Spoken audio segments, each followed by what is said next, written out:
తుమ్మిడిహెట్టిపై మంత్రులది తప్పుడు ప్రచారం అన్నారు మాజీ మంత్రి హరీష్ రావు. కాంగ్రెస్ది పని తక్కువ, ప్రచారం ఎక్కువ అని విమర్శించారు.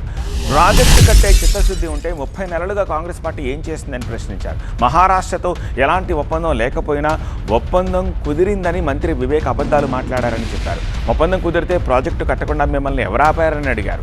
రాజకీయ లబ్ధి కోసమే కాంగ్రెస్ నేతలు డ్రామాలు చేస్తున్నారని మండిపడ్డారు హరీష్ రావు.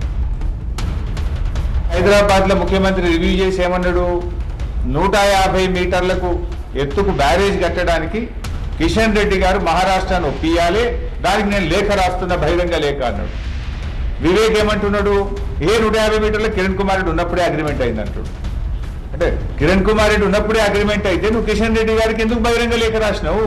రేవంత్ రెడ్డిది కూడా ఎట్లుందంటే పొలిటికల్ స్కోరింగే తప్ప స్టేట్ స్కోరింగ్ లేదు. రాష్ట్ర ప్రయోజనాలు పట్టవు రేవంత్ రెడ్డికి. ఎవడన్నా ఒక పక్క రాష్ట్రాన్ని ఒప్పించాలి, అక్కడ వేరే ప్రభుత్వం అధికారంలో ఉంది అంటే ఒక స్టేట్స్మెన్ లాగా బిహేవ్ చేయాలి, విజ్ఞతతో బిహేవ్ చేయాలి. ఆ రాష్ట్రానికి వెళ్ళి సంస్కారంతో మనము ఇచ్చిపుచ్చుకునే ధోరణిలో మన రాష్ట్ర ప్రయోజనాలు కాపాడడం కోసం ఒప్పించాలా, మెప్పించాలి.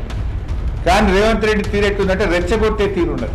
అసలు సింపుల్ ఇంకోటి, మీరు ఇంత ప్రాణహిత కడతామని మేనిఫెస్టోలో పెట్టిండ్రు, డైలాగుల మీద డైలాగులు ఇప్పటికి ఒక 100 సార్లు మాట్లాడుతాడు రేవంత్ రెడ్డి. వీళ్ళు పెట్టిన బడ్జెట్ ఎంత, ఇది 50 కోట్లు. తిప్పి కొడితే అంతా 84-85 కోట్లు పెట్టిండ్రు. మీరు ఈ 84 కోట్లతో ప్రాణహిత చేయాలి అవుతుందా? మీరు కట్టమన్న బ్యారేజ్కి 5,000 కోట్లు కావాలి. మీరు పెట్టింది 3 ఏళ్లలో కలిపి 80 కోట్లు.